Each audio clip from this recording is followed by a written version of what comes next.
and we can officially get started. So welcome everybody to webinar number 4 of our fall how-to series on digital marketing.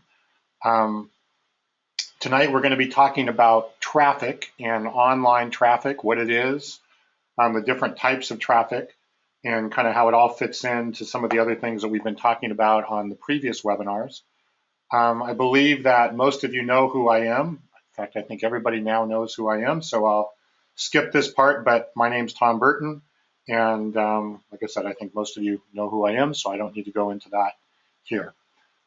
Okay, so what's the agenda for tonight? So the first thing we'll do is we'll do, like we do every week, a quick recap of the key areas, and there's a couple of good questions that have come in from webinar number 3 that I want to answer here. Then we're going to start digging into, this whole thing about online traffic. And the first thing we'll do is we'll look at what is or what really is traffic.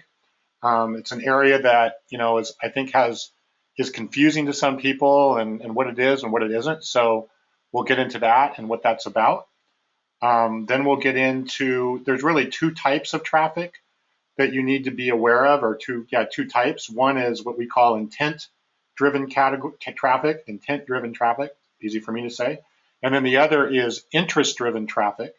And those are really kind of coming from 2 different viewpoints based upon the person who is, looking for something or doing something. So anyway, we'll get in and we'll make sure those are well cleared up and well defined.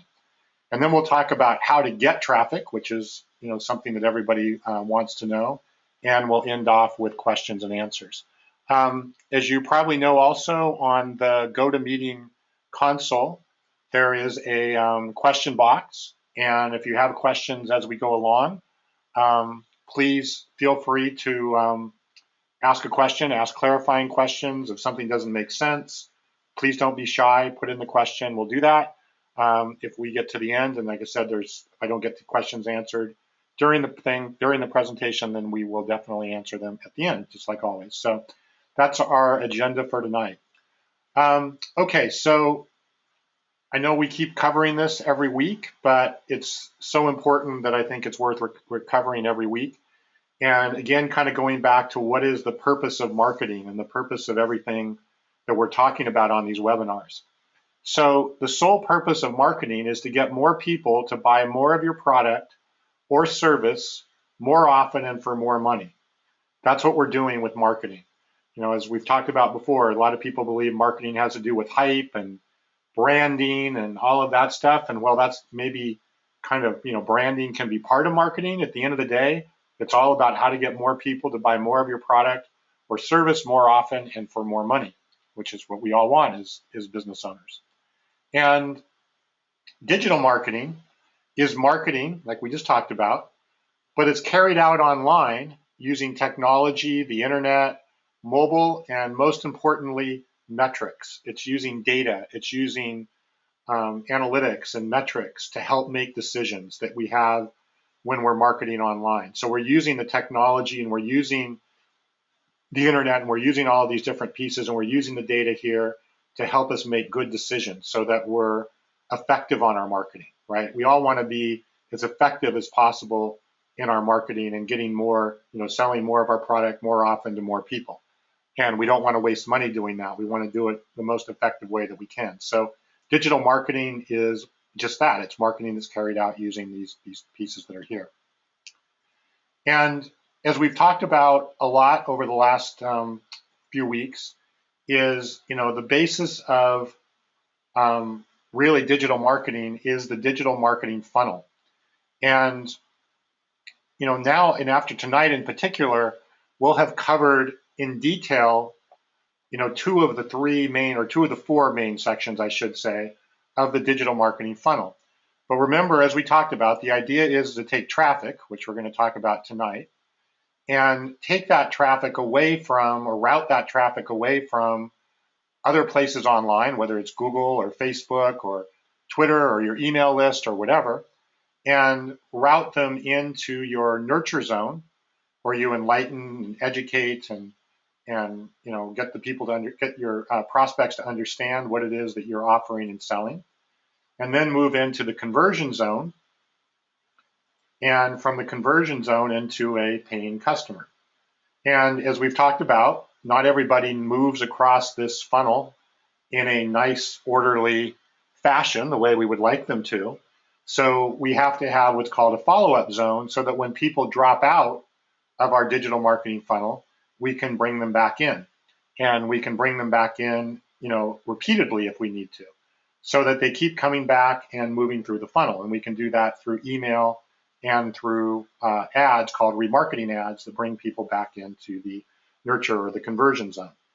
And as we've talked about, there's a misnomer that, when people drop out of your funnel, when they move into the follow-up zone and they don't go all the way through, it's because they are not interested, or they aren't interested in your offer, or they're not interested in what you're doing.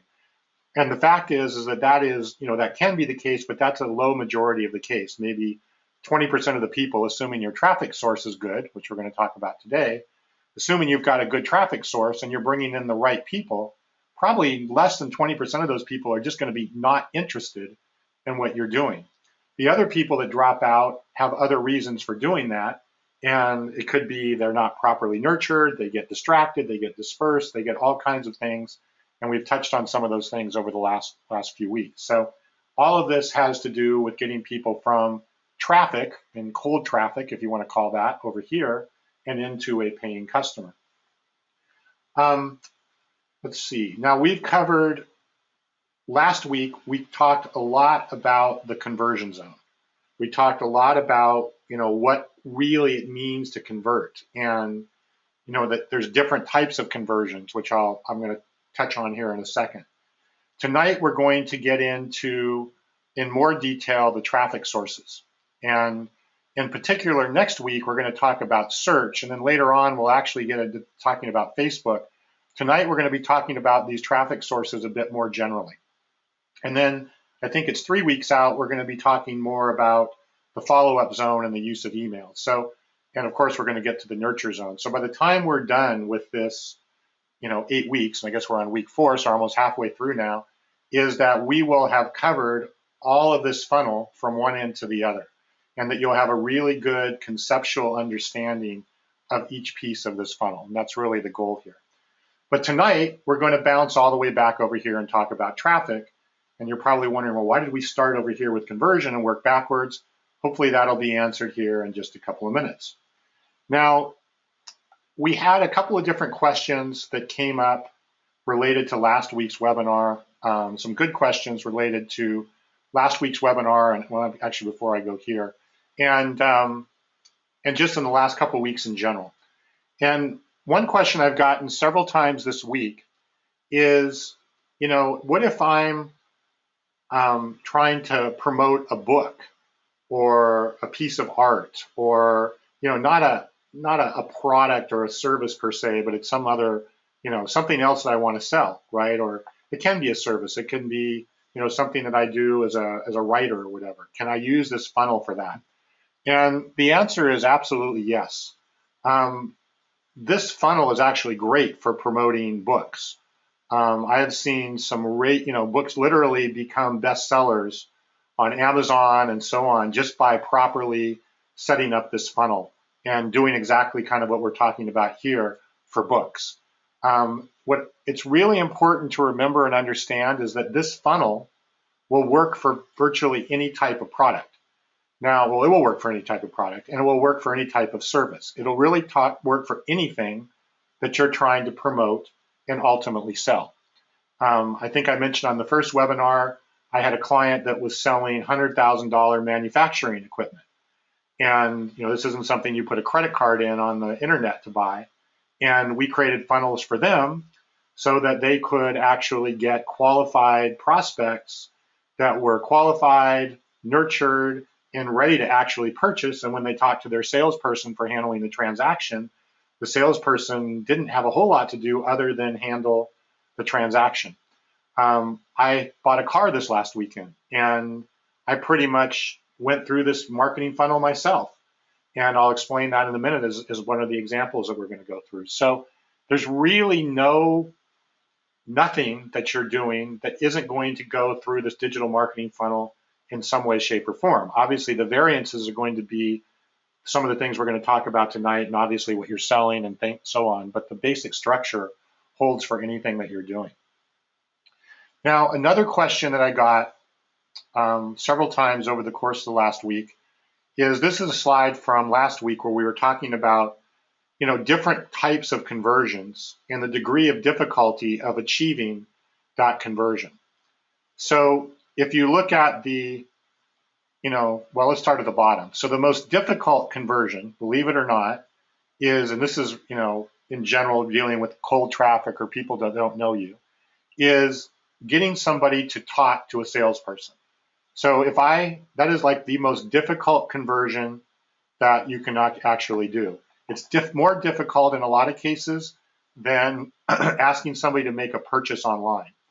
And the reason is because one of the things that people actually hate to do the most is talk to a salesperson, especially when they're not prepared or they don't feel like they're prepared, and because they feel like they're going to get sold or they're going to get taken advantage of.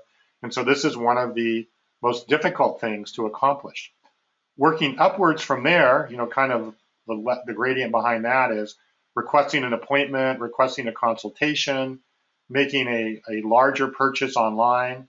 Above that would be a small purchase, so saying less than $20 purchase, consuming content, watching a video, webinar, requesting a quote or an estimate or for more information, giving your email to opt in, and visiting a website or Facebook page. So the easiest conversion, right, is to get somebody to visit your website or Facebook page.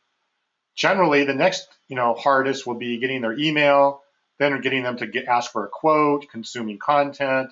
These two, in theory, I guess, could be reversed depending upon the content or what it is. Then getting into purchasing, and then dealing with somebody one-on-one through a consultation, appointment, or a salespeople. These require is the most degree of difficulty of conversion. And we talked all about this last week and went into this in a lot more detail. So I won't do that now. But the question that came up is, well, what can I expect as a conversion rate for these different things that are here? If I send 100 people to my website, what percentage can I expect to turn into a purchase or can turn into we're willing to talk to the salesperson and so on? Well, of course, that answer depends on how good a job, well, it depends upon your traffic, which we're going to get into today. And it's going to talk about your type of traffic or categories of traffic that we talked about last week. But it also is going to be dependent upon how good a job you're doing on your nurture zone. If I put an ad up on Facebook and all the ad said was, hey, interested in a new car, click here to talk to a salesperson, I can tell you that my conversion rate would be pretty much none or next to zero. But if I put an ad up on Facebook that said, hey, interested in a new car, check out this video on the latest BMWs, and I was searching for a BMW, let's say, then I would probably get a much higher conversion. On average, what I would say is that if you're dealing with cold traffic and you're getting, and your nurture zone is really not very good, you might get a 1 to 2% conversion rate here, which means 1 to 2 out of every 100 people might come in and make a small purchase.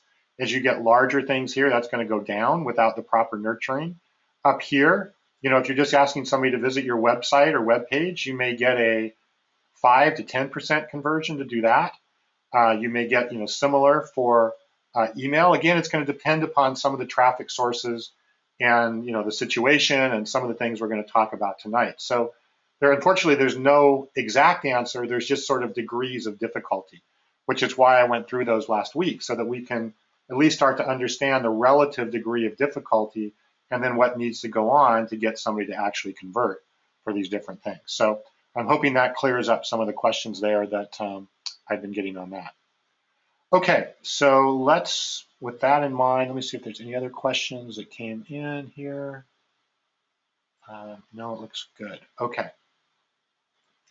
So with that in mind, let's talk a bit about traffic and what it is and how to work with that so that we can improve our conversions and we can improve our funnels. So online traffic It's a general term used for any user activity taking place online. So if you're online and you're browsing a website, or you're on Google, or you're on Facebook, or you're all of those things, all of that is considered to be a general term for online traffic. Now, what is obvious when you think about it, but a lot of people don't understand, is that traffic online is already happening. You're not creating it. I hear all the time saying, well, I need to create more traffic. Well, you're not going to create any more traffic online. The traffic is already there. There's billions and billions and billions of transactions going on online every day. There's over 1 billion people going on to Facebook alone every day. There is no shortage of traffic that is going on online. So what your job is to, the only thing you can do is to influence and route it. So that's why I kind of like this picture here, right? Is that you've got all this traffic. All this person here can do, who's directing traffic, is either can route it in a direction or influence it to go in a certain direction. He's not going to change the fact of that there is traffic or how much of the traffic's there. That's not, he has no control over that. What he has control over is where it goes and how it gets routed. And in the online world, that is exactly the case. Our job is to go and influence and access and route that traffic, and ideally the right traffic to our funnel, in the case of the digital funnel. But anytime we're trying to get traffic, our job is to influence and route it to get there.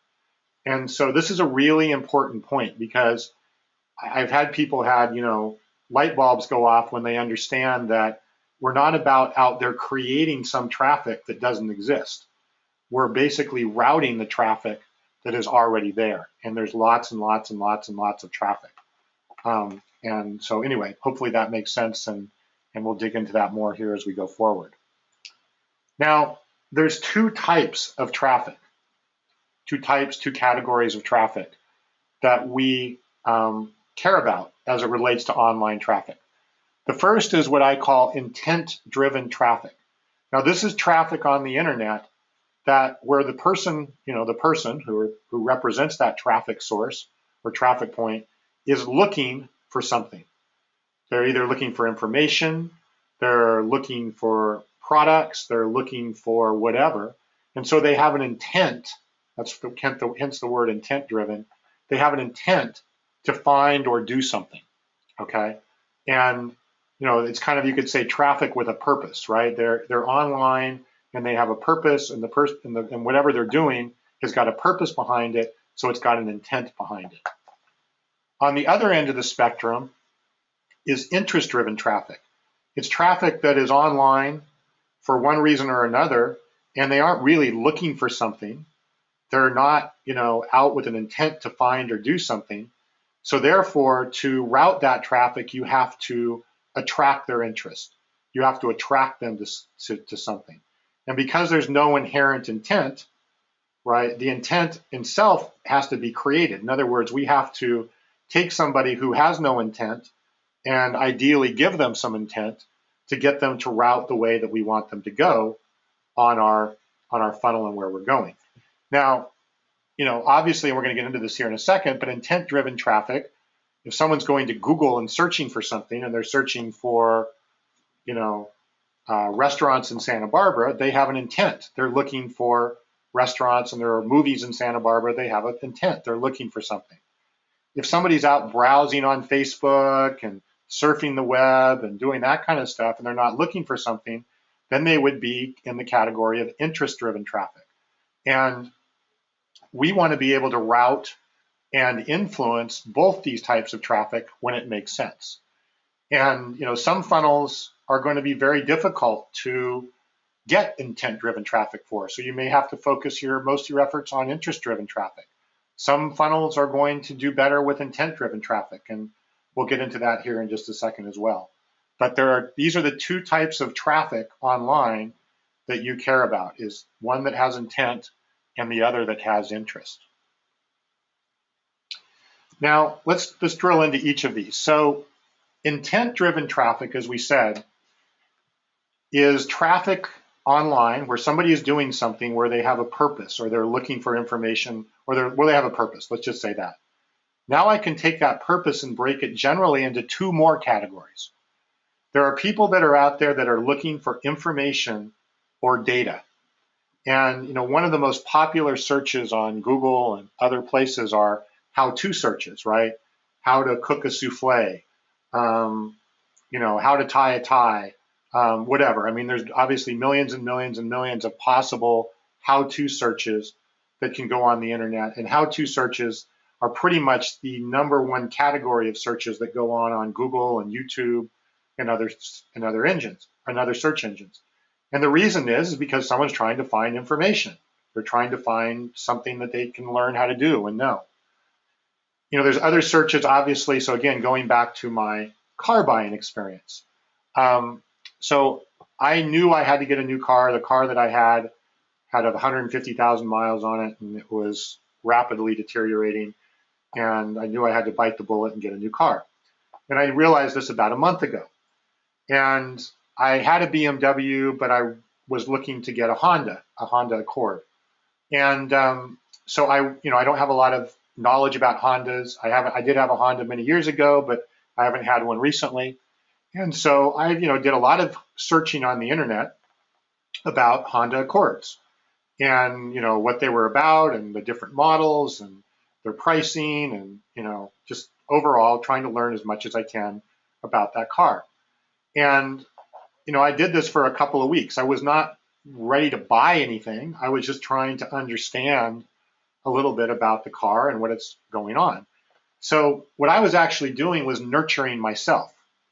And I was doing that through Google. So I was doing that through searching and finding information and so on. And obviously there were places out there that were, providing me that information and nurturing me and helping me through the nurture process as an intent-driven person.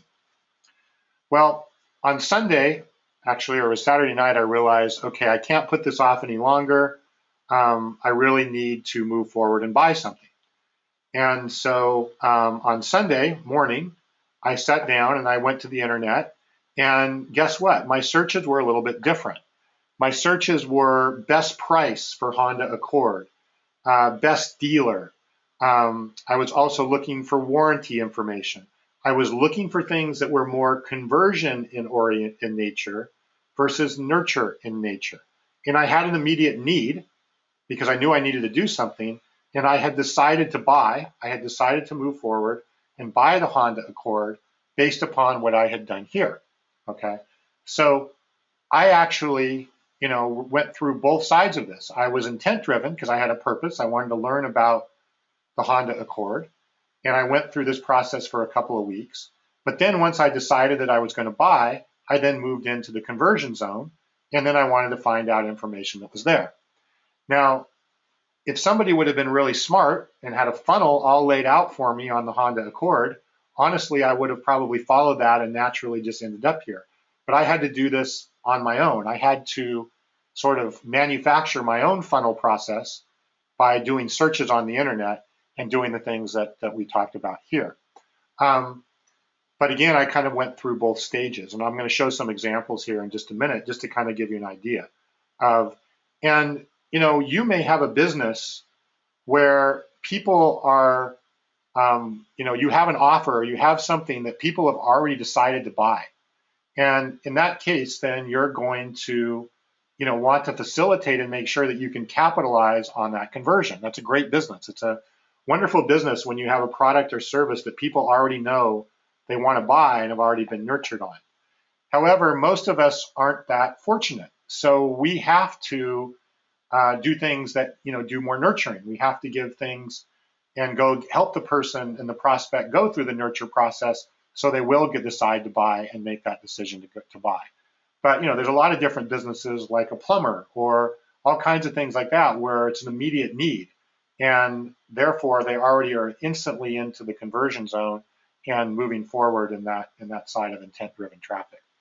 So that's really, again, kind of the two categories of intent-driven traffic. And I can show some examples here in just a second. Now, where does intent-driven traffic come from? In other words, if you want to, access intent-driven traffic, Where do you get it? Well, the obvious place are the search engines, because if I'm looking for something and I have an intent, most likely I'm going to end up on a search engine somewhere. And that's why Google and some of these other companies are so, make so much money and are so valuable as a company, because this is where people are going to do their search. Now, we all know about Google, right? Google's a general search engine. Yahoo and Bing are also general search engines. Google is by far the largest, but Bing is slowly catching up as more and more people buy PCs. Bing is installed on automatically as the default search engine on new PCs, and people don't know how to change it. So, Bing is growing, but it's nowhere near the size of Google in terms of the number of search transactions that are going on. Believe it or not, the second largest search engine in the world behind Google is YouTube. And Google owns YouTube, as you may know. And YouTube is a site with videos, but it is predominantly a search engine. And the number of how-to searches that occur on YouTube are very, very high.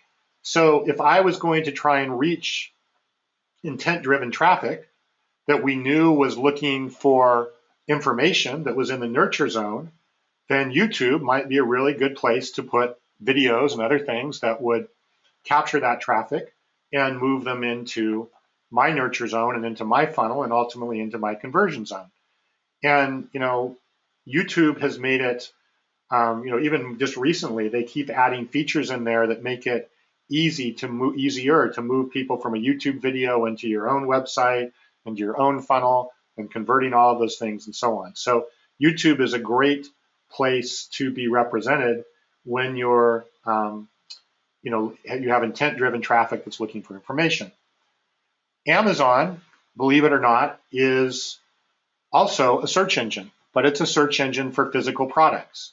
So a lot of people, and you may be one of them, when you're looking for a product online or a household product or any sort of product, maybe one of the first places that you go to look for that product is Amazon. And you look at the reviews, you look at the pricing, you look at all of that stuff, and you go to Amazon to search for products. Amazon by far is the number one place that people go to search for and purchase products. Even more so than Google. Google has a shot that way fewer people purchase products, physical products on Google than they do on Amazon.com. So Amazon is a search engine for products. LinkedIn, believe it or not, is a search engine, but it's a search engine for people. So if you're looking for job candidates, or you're looking for people to hire, or you're looking for partners, or you're looking for somebody who is in your industry, LinkedIn is a search engine that allows you to look for people. So these are all tools that give you the opportunity to get intent-driven traffic. And these are, again, these are intent-driven traffic sources. So if I was selling a product, for example, that nobody knew about and people were not looking for information on, and it was a product, so for example, that manufacturing product that I was telling you about earlier. This was a manufacturing product for processing wastewater. And it was for large manufacturers and oil companies and so on. And most people didn't even know this product existed. So there wasn't tons of people going to Google looking for this product or even looking for what this product was about. So for them, an intent-driven traffic source isn't very good. It's not very helpful. But if you have a product that people are looking for, that people are interested in already, and they're searching for, you can definitely go on and use an intent-driven traffic source as one of the traffic sources for fueling and driving traffic into your funnel. Okay, so let's jump over and take a look at a couple of examples. So let's go back even to my example here of me looking for a Honda Accord. So if I were to go here and just search for Google Honda Accord, you see what comes up here. And honestly, none of it's very great, although it's not horrible. But here's information that I can get about the Honda Accord. And there's a lot of information here related to Honda Accord. Now, some of these sources, For example, if I went, I believe it was Car and Driver, if I go into Car and Driver and then I get information about a Honda Accord and they give me information, they will ask me to, if I want to be referred to a dealer. And in a way, they're trying to move me from the nurture zone into the conversion zone. The problem is that unless you really get all your questions answered and you're really prepared, chances are you're not going to take that step to move from the nurture zone to the conversion zone. But this is all data that I can get, all over the internet to learn more about the Honda Accord. Now, as I said, though, this was kind of the search term that I was using before, is, things related. When I was in the nurture zone, I was looking for just general information about the Honda Accord. If I put, when I got to Sunday, now I was starting to look, once I decided I was going to buy, I started to do searches that were more conversion oriented in nature.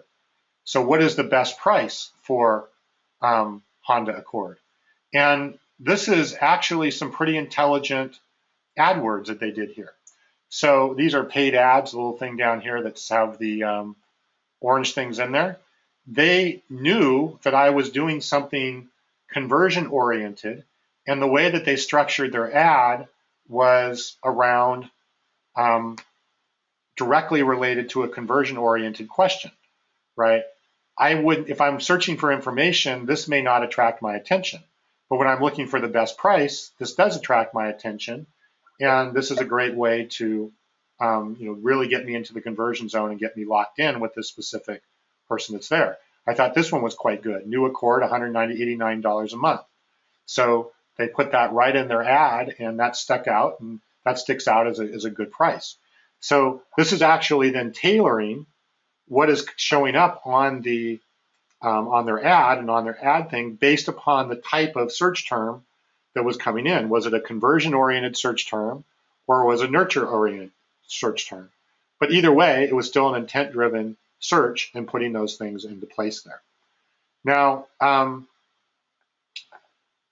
so as you start to search yourself, and I'm sure most of you do searches every single day in one way, shape, or form, start thinking about this, right? Just start thinking about what your intent is. And are you looking for information, or is your intent to actually buy and convert? And then look at the data that you're getting back and use that just from the point of view to then think about how you can do that, how you can improve that for yourself, how you can improve the experience for your customers based upon what their intent is, or their prospects based upon what their intent is. Once you start to think with this stuff, it just makes it much, much easier in putting the different pieces together. Now, a question that's come up here is, well, how do I know if somebody is searching for my whatever it is I'm selling? How can I tell if people are really searching for what it is that I'm doing, or what the information is, or what I'm doing? So there's a way you can, if you go to Google and you type in Google, I can spell, keyword planner. What that will do is take you to a tool, and let me log in to one here.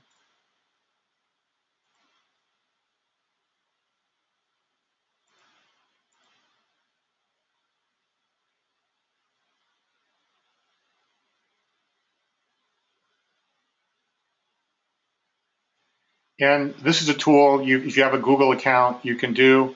And what you can do is you can go in and search for keywords and see how many people are actually searching for that.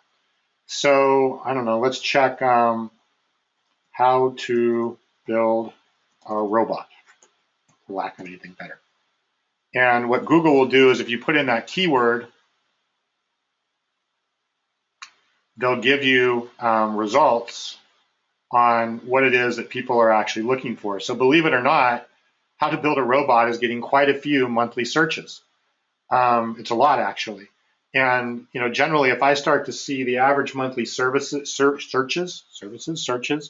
over, say, about a few thousand, then I know I've got something that people are actually looking for and they care about.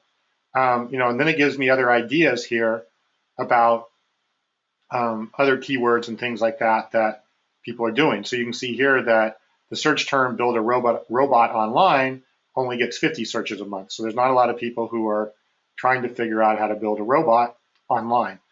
And anyway, you can go through and see roughly how much interest there is in your particular keywords or your particular search terms. And then that can help you decide, are you a good candidate for attracting people that are looking for things. And there's other ways to do it, but this is the fastest and easiest way to actually get this done and to do this as well. You know, there's things you can do on Amazon if you're looking for products. You can tell what products are popular, things like that. But like I said, the Google keyword is probably the fastest and easiest way to actually get that in place and to easy for me to say, and to you know, find out what this is about. And you don't, as you'll see here, you don't have to put in credit cards or anything like that. You can just log in and, you know, type in Google Keyword Planner and start checking things out from there. So hopefully that answers the question on that. Okay, let's go back to the PowerPoint.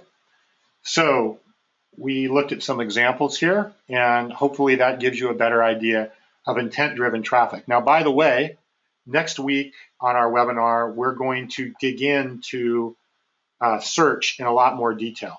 So I'm going to talk about, you know, obviously the logical question is, well, if people are looking for me, how do I get ranked high on the search results? So in other words, going back here and going here, how do I get ranked so I show up on either the ads or in the top part of the what's called the organic search results here, and there's also local search results. So there's different types of search results that exist on Google. And we're going to get into that next weekend in detail, or not next weekend, but next week in detail. And it's actually gotten a lot tougher. Google, like Facebook, is trying to make it tougher to get ranked organically because they want you to pay. They want you to pay more for ads. So they're continually making it more challenging and difficult and so on to get ranked. But I'm going to tell you exactly how it works and what needs to go on. Not that you may do it yourself, but at least if you want to go down this road, you know how it works and you know how the mechanics of it work and how to do the different things. So anyway, that's a little bit about next week, and I'm not going to dig into a whole lot of that tonight. What I really want you to just understand is what is intent-driven traffic. Okay, so let's look at the other end of the spectrum, which is interest-driven traffic. Now, social media, and when people are on social media and they're doing things on social media like Facebook and Twitter and Google Plus and Pinterest and even LinkedIn, if you're just browsing around LinkedIn, is you're not looking for something per se. I'm not going to say you're killing time. You may be communicating, you may be doing something, but you're not on the internet with an intent or trying to do something in mind generally, when you're on these social media and different things. And this could be true about even reading articles online or reading a blog or whatever. It's not that you're there per se with any specific intention. So when traffic is not based around intention, therefore we have to assume it's interest-driven traffic, and we have to do things a bit differently with interest-driven traffic than we do with intent-driven traffic. And so what our job with interest-driven traffic is to first of all attract attention and create interest. And you know, if you remember some of the things we talked about 2 weeks ago when we were talking about Facebook pages, and we talked a bit about Facebook ads, I believe, in the first week. And all of those things are designed to attract attention and create interest when I don't have an intent-driven traffic that I'm going after. Now, interest-driven traffic, though, requires more control and guidance because they're not there with a purpose in mind, right? If I was looking for the Honda Accord, I was there with a purpose. I knew what I was trying to do. I knew what I was after. I knew what I was looking for. I knew what I wanted to get. So I was kind of able to control myself. But interest-driven traffic doesn't necessarily know what they're trying to accomplish. They just know that their attention has been attracted and there's some interest. So they require online more control and more guidance And in my funnel, it requires more control and more guidance. And it's going to generally require more nurturing because you're going to have to help the interest-driven traffic understand or even become aware that they may want to convert. Whereas intent-driven traffic is usually pretty aware that they want to convert for something. They want to consume some content, they want to buy something or whatever. Interest-driven traffic, we have to nurture and to some degree convince, but I'll just say nurture, into moving them into a conversion. So they require more control and more guidance. And interest-driven traffic can be more difficult to convert. But interest-driven traffic has a really big added benefit, which I'm going to share with you in just a second.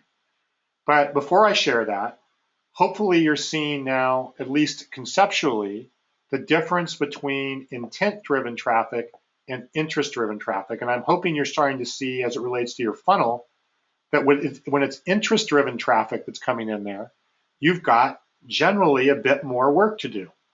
And on the plus side is that if you can put some of that control and guidance in, you can really, move that traffic along to where you want to. The downside of the intent-driven traffic is I already know what I want, so I may not be as easily controlled or guided through the process as somebody who's intent-driven. But the big added benefit of an interest-driven traffic is you now have an opportunity of creating word-of-mouth interest. So if I was trying to attract an attention of somebody on something I was selling or doing, the idea is that when somebody becomes interested in something, they tend to want to share it with others. And if it's something to be really interesting, those people will share it with others, those people will share it with others, and those people will share it with others. That tends to happen when somebody's attention is attracted and you create interest. I wasn't going around when I was searching for Honda Accord and sharing that with everybody and going on Facebook and saying, hey, I'm looking for Honda Accord or looking for a Honda Accord. It's not, when you're doing something with intent, a lot of times you're not going to share it because you haven't attracted that person's attention per se. But when you get in an interest-driven traffic, you have a real opportunity to see that traffic or to see your message shared. And if it's a good message and it's a high interest message or a high interest piece of data, you might see that get shared over and over and over a large number of people. And if you remember on webinar number 2, when we talked about creating a thriving Facebook page, that's exactly what we were talking about here, is how you create a Facebook page that creates interest and attraction so that lots of people are like, commenting, and sharing on your Facebook posts. And when you like, comment, and share, you're inherently creating word of mouth interest. And that's an added bonus that, if done properly, can really, really help you get more interest-driven traffic as you go forward. And I'll show you some examples here of that in just a second.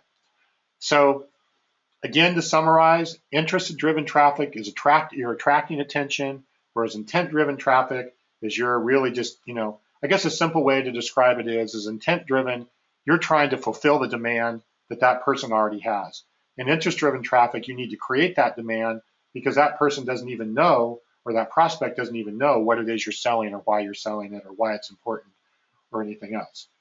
So if I jump back over to the browser, and I'm going to go to my Facebook page. So if you think about, this is a Facebook newsfeed, right? And probably instant, if you're on Facebook and you know Facebook, this entire newsfeed and the whole purpose of it is to attract your attention, right? Everybody is trying to attract your attention with their post. And as I scroll through here, right, all of these different things are here for the most part to attract my attention and get me to do something and to get me to actually look at, something that they have here. Now here's an ad. I honestly don't know what this is. I guess you can search a name on a website. So these people as an ad are trying to attract attention and get me to be interested in searching for names on websites. And they're trying to get my attention with some of the wording here to get me to click on this and go to their website. and have me move into their funnel. And I'll click it. They're going to pay, but what the heck? And okay, fine. And what this is going to do is it takes me, well, it's not great, but it's taking me to their site or their landing page, and now they're trying to move me into their funnel.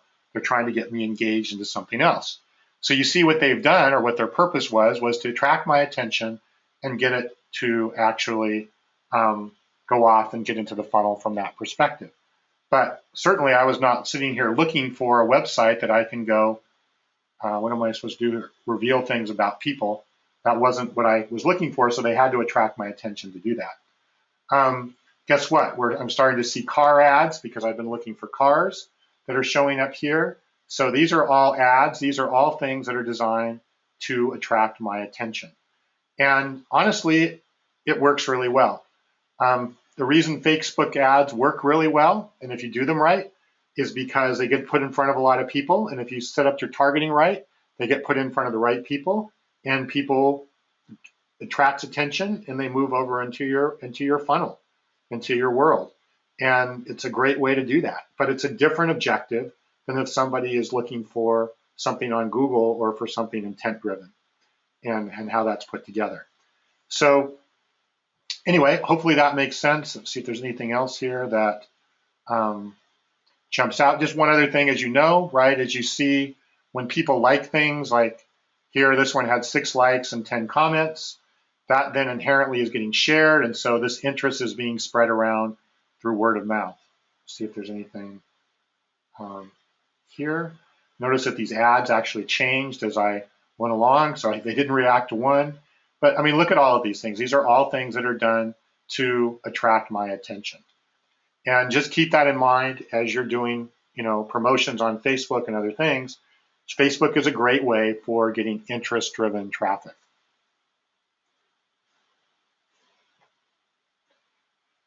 Okay, so let's now let's talk about this in light of what we talked a bit about back last week, because what we've talked about is intent-driven traffic and interest-driven traffic. But if you remember from last week, there's different categories of traffic and degree of difficulty. And I just wanted to walk through this real quick because this is going to tie into a couple of things I'm going to go into as we finish off here about how to get traffic. So if you remember from last week, right, the highest or the most difficult traffic to convert is what's called cold traffic. In other words, people that have never heard of you before, never heard of what you've done. So when I was on my Facebook page and I saw that ad there, honestly, I don't ever remember seeing them before or seeing that before. So I was like cold traffic. So therefore, they needed to create and attract attention to get me to convert to the next area. If I had already visited that website or I'd visited their Facebook page before, I would be a bit easier to convert. If I had opted in to something, to their site with an email, I'd be even easier. If I had consumed their content, if I had attended a consultation or purchased something, or had I been a repeat customer, that's obviously the easiest traffic to convert. As you know, your email list, especially your customer list, if you have one, is one of the easiest things to convert because they know you and they trust you and they like you, hopefully. And so therefore, when you ask them to do something, a lot of times that they'll do it and they'll convert. But when you have somebody who doesn't know you and doesn't know anything about you, it becomes much more difficult to convert. But here's the problem. To run any business, you have to be able to convert cold traffic. You have to be able to convert cold traffic because this traffic, everything from below cold traffic down, ultimately started as cold traffic, right? So if I wanted to categorize all these other ones here as warm traffic, for lack of a better term, all warm traffic at one time started out as cold traffic. And I talk to people a lot, they'll say, oh, well, I do really well converting my warm traffic, which is great, but you don't really have a long-term growing business if you're not able to convert cold traffic.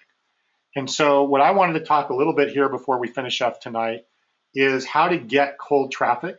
And then we'll go more into that next week as it relates to search. And then later on, we'll go into that more as it relates to Facebook.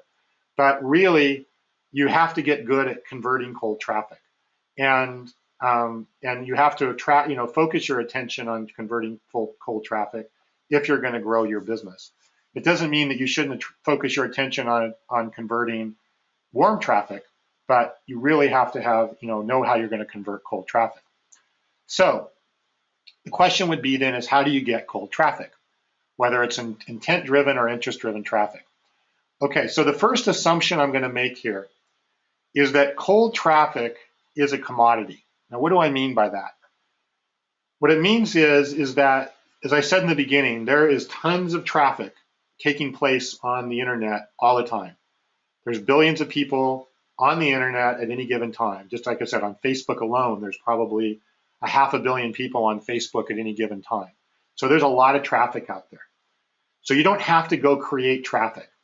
And what's happened really in the last year, almost more, or maybe the last year to 2 years, is that if I want to pay for traffic, in other words, if I want to pay Facebook or pay Google or pay LinkedIn or pay really anybody, I can get traffic. I don't have to go spend time creating it. I don't have to go create my own blog. I don't have to do anything. I can go get cold traffic if I'm willing to pay for it. People ask me a lot, well, what does it cost? Well, on Facebook, cold traffic, that clicks on and goes to my website might be 50 cents to $1. Cold traffic on Google is generally more expensive because it's intent-driven traffic, and Google knows that, and it's more valuable. So you might be paying $5, $10, $15 for cold traffic on Google or on search. But the point is you can choose to pay for it. Now, a lot of people say, well, I don't want to pay for traffic. Well, I understand that, but if you're going to try and get traffic through what's called organic sources, there's still a cost for it, right? You have to get ranked if you're in Google. You have to get, build a Facebook page that's getting good attention. There's other things that you need to do in order to successfully get organic traffic, and there's costs with doing that as well. So either way, it's a commodity. It's like, as I say, it's like going to the gas station, right? If I want traffic, I don't have to go put a drill in the ground and mine my own traffic. I can go and pay for traffic just like I go to the gas station and put gasoline in my car. So traffic nowadays is becoming more and more of a commodity, and it's becoming easier and easier to get good traffic because the analytics and the data is so good of what's going on the website. The challenge is having a good enough conversion so that you're making money on the traffic that you're paying for, of course. The return on investment is important. But I'm going to make an assumption here that cold traffic is a commodity and can be achieved or purchased, anywhere you want it. So then the next step is, let me just grab a sip of water. The next step is you need to work out, and again, going back to your funnel, whether your offering that you're trying to sell is more likely to attract intent or interest-driven traffic. And I see this a lot, and I mentioned this before, is that somebody will try and do things on Google for a product that isn't getting a lot of searches and a lot of interest on intent-driven traffic, and they don't get any real results out of it. Well, that's because they're trying to attract the wrong type of traffic. So what you need to look at is the offering that you're promoting in your funnel. We talked about offerings last week. We've talked about it, I think, all 3 weeks. And then we have to look and decide, okay, are we going to be more successful with intent-driven or interest-driven traffic? Now, it may be both. The answer may be both, but there's probably one or the other that is going to be the best place to start or with the highest probability of results. So then what I want to do is identify the best traffic source based on the offering. Now, I like to keep it simple. If I'm looking for intent-driven traffic, I'm going to go to Google right now. I mean, unless I'm doing something with a product and it's Amazon related or whatever, that's a little bit of a different story. But in general, if I'm trying to get traffic that's intent-driven, I'm going to go to Google because that's where everybody is. And that's where everybody is searching.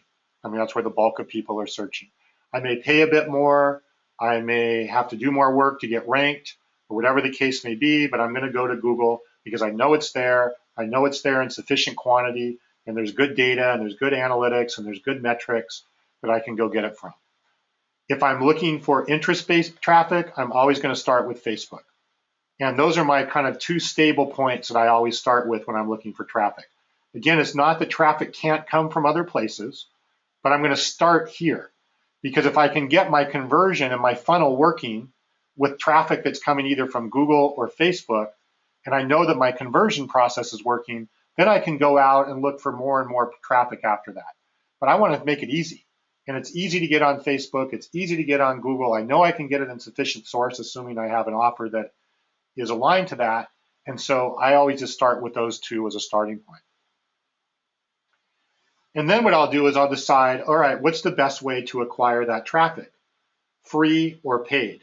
And I want to look at that on both a long and short-term basis. So if I'm just trying to get traffic for a short-term funnel, maybe a funnel that I'm only going to run for a month, right, then I'm of course going to look at paid traffic because I need it fast. I don't have time to build that out. But if I'm building a longer-term funnel or a funnel that's going to be around for a long time and exist over time and isn't really based on a time frame, then I would look at how I could get more free traffic over a longer-term basis. The other thing to understand too with Google is, I'm just going to jump over here real quick, is the one unfortunate thing with Google and Google paid ads is that not everybody, a lot of people don't trust, quote unquote, an ad that shows up on Google. They don't feel like it's a trustworthy option for them to click onto. And so only a small percentage of people that search for something will click on paid ads. And so as a result, the amount of traffic that you can drive through paid ads is much less than the amount of traffic in general that you could in theory drive through organic ads. So if I have a funnel that's going to be a longer term funnel and is going to need to be in existence for a longer period of time, then I have to look at investing and working out how to get organic traffic, because that's just really where the numbers are. And as I said before, it takes longer. It's more work. I can't just put in my money and get the traffic. I have to kind of build it out, and we're going to talk about how to do that next week.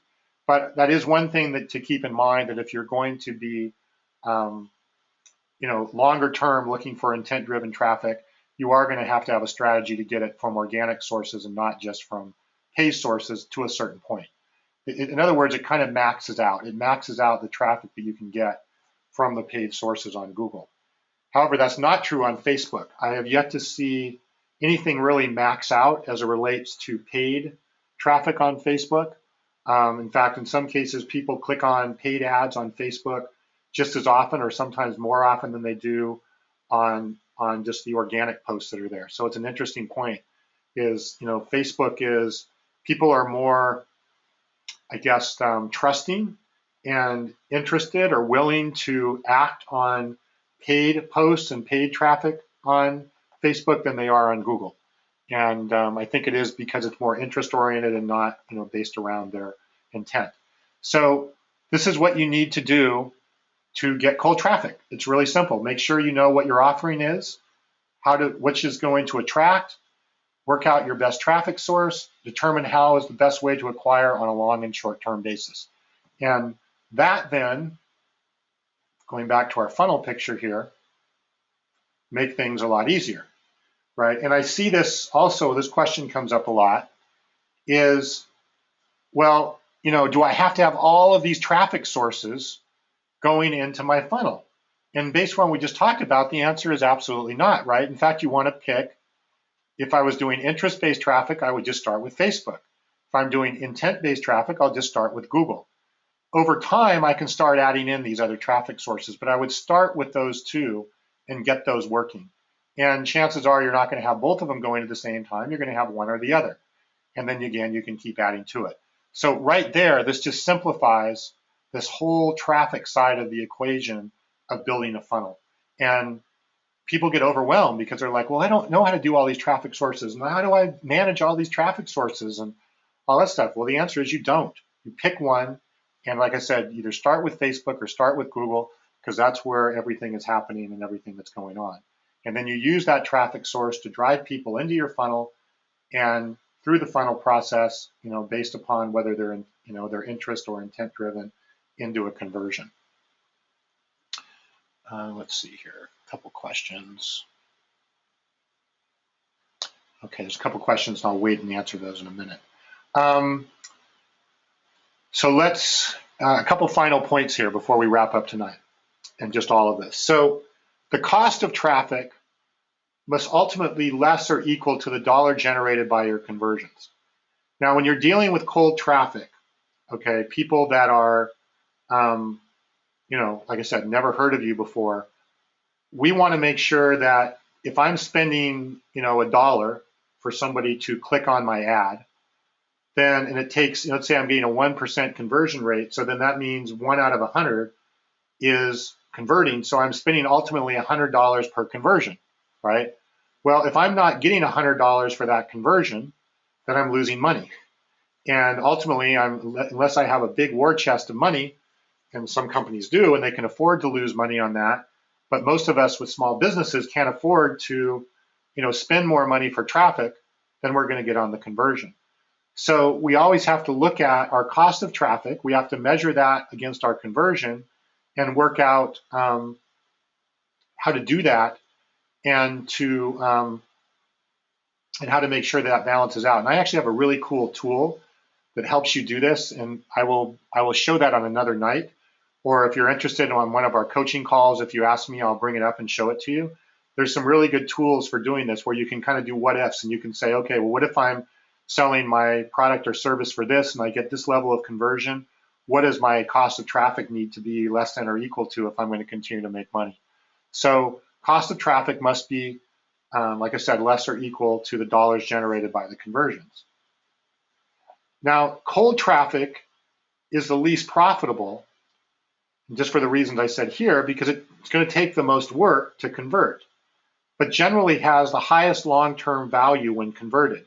Because if you convert somebody who's cold traffic into any of those conversion steps, now they become warm traffic, and warm traffic has very good high long-term value, especially if you're selling them other things. And because they've already made a decision to do business with you in some way, shape, or form. So I'm okay, me personally, for myself personally, I'm okay breaking even on cold traffic. If I'm spending $10 for a conversion and I'm getting $10 out of that conversion and I'm breaking even, I'm okay with that because I know I'm creating warm traffic that has a longer term value. But you really, have to understand, as I said earlier, you got to start with cold traffic, and it's the least profitable but has the highest long-term value. And the nurture and conversion zones in your funnel are going to determine the probability of your traffic. So we've talked about this, right? If you have a good nurture zone and you're really enlightening and you're really inspiring that person to take action, and your conversion zone is set up well, and you look at the conversion structure like we talked about last week, then of course your conversion rate's going to go up and your profitability is going to go up, right? If instead of a 1% conversion rate, if I can make that a 2% conversion rate or a 3% conversion rate, that's going to change my numbers considerably. So with cold traffic, your funnel is so important. Your nurture and conversion zones are so important to determine the profitability of your traffic. And as we've talked about, don't make that conversion degree of difficulty too steep, because you'll inherently end up not getting profitable traffic. As I said before, if I spend $1 to get somebody to click on my ad, and my ad says, hey, interested in a new car, click here to talk to a salesperson, I might get 1 out of 1,000 people that are willing to take that degree of conversion, right? Well, that's expensive. So that means I'm spending $1,000 per conversion. Now, maybe that works, right? Maybe, if I'm selling a car and they ultimately buy a car, maybe that works, but it's expensive. And generally, you don't want to make that conversion degree of difficulty too steep. Make the conversion degree of difficulty something that can convert at a reasonable level of profitability so that you can keep all of these different things in place here. So these are just things to keep in mind when you're working with your traffic and putting things forward. All right, I'll answer some questions here in a second. I'll quickly go through over time again, but I thought tonight I might actually make it in time. Next week, we're going to get into, as I said, search and more focused on intent-driven traffic. We're going to talk about how to and how not to get ranked in Google. In other words, the wrong things to do if you think you're going to get ranked in Google. We'll go more into page search. I know some of you are selling products on Amazon and doing things on YouTube, so I'll get into those and how to use those. And of course, we'll hopefully have more examples next week that we get into. So as I said, the goal tonight was to introduce you to traffic, and then we'll drill into next week the whole part of search and intent driven and what you really need to do and how that works with that. So that will be fun. I'm looking forward to that one also. Okay, so if you haven't signed up for your coaching call, I know a lot of you I've talked to, it's great. I'm knowing your business and I'm knowing what you're doing, and I've had coaching calls with a lot of you. But please sign up for your free coaching call. You can go to the URL here, thecoachingcallappointment.com. It'll just give you the times I'm available. You just click it, put it in there, and we'll get it confirmed. I really love talking to everybody and learning about the business and answering your questions and helping, and it's been really good so far. So if you haven't done that, please take advantage of that. Okay, so a couple of questions that came through on here.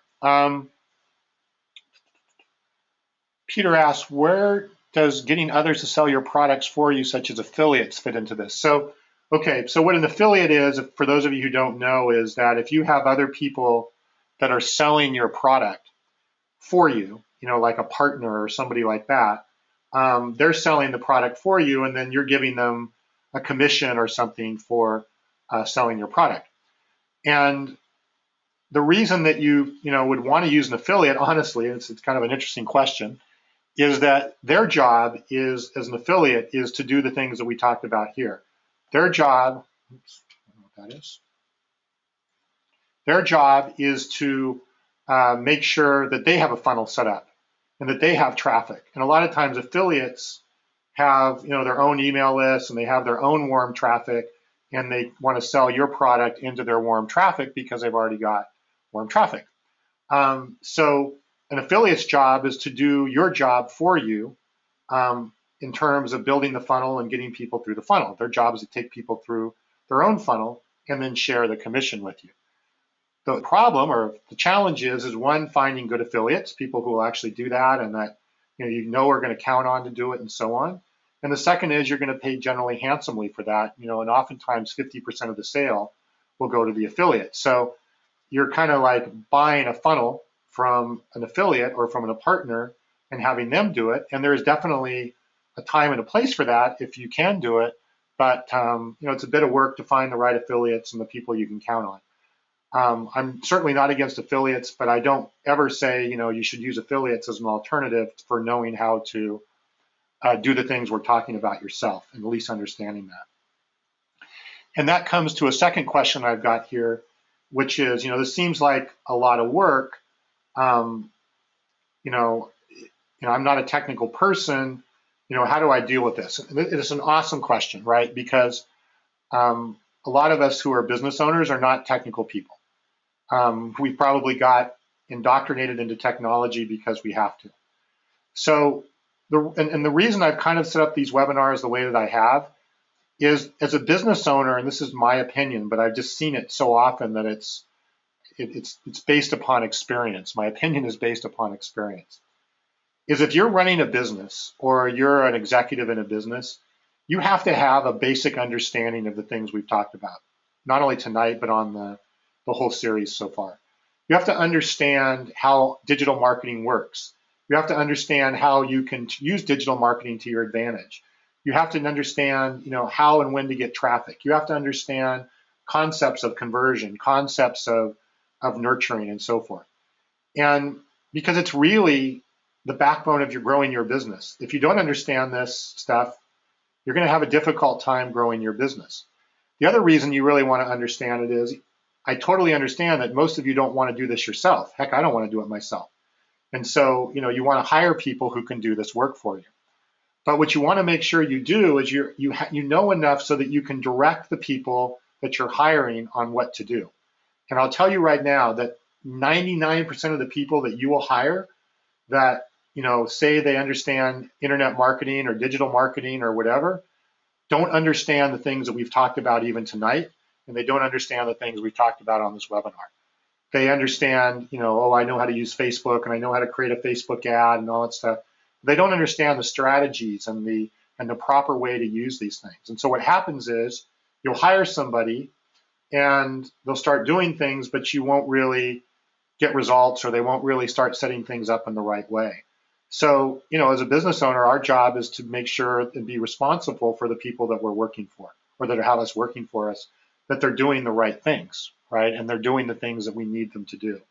So, I don't, I would never expect people to, know all the technical details of this, but I've really tried to keep these webinars hopefully more conceptual in nature, so you understand the concepts, that you can understand what the strategy is and what you're trying to do, and then you can hire or work out how you actually get it done, but with knowledge of how that's being done. So I hope that answers the question, because yeah, it would be really overwhelming to know all the details of the technology of this. And that's the other reason I left the replay portal. I put up the replay portal that we talked about last week, and you've all gotten links to in your emails, is I wanted, I was only going to have the replays up for a week, but I've decided that there's just, information that needs to be in there that you need to look at and have access to and be able to go back and refer to. And so that's one of the reasons I left that up there as well, so that you can go back to those and do those as well. So hopefully that answers that question. Okay, I think that is all the questions that we've got. If there's any more questions, go ahead now. Otherwise, we'll go ahead and wrap up. Thanks once again for attending tonight, and I look forward to talking to the rest of you who have not done a coaching call yet, and we'll see you next week, same time, same place, to talk about search. Have a great week.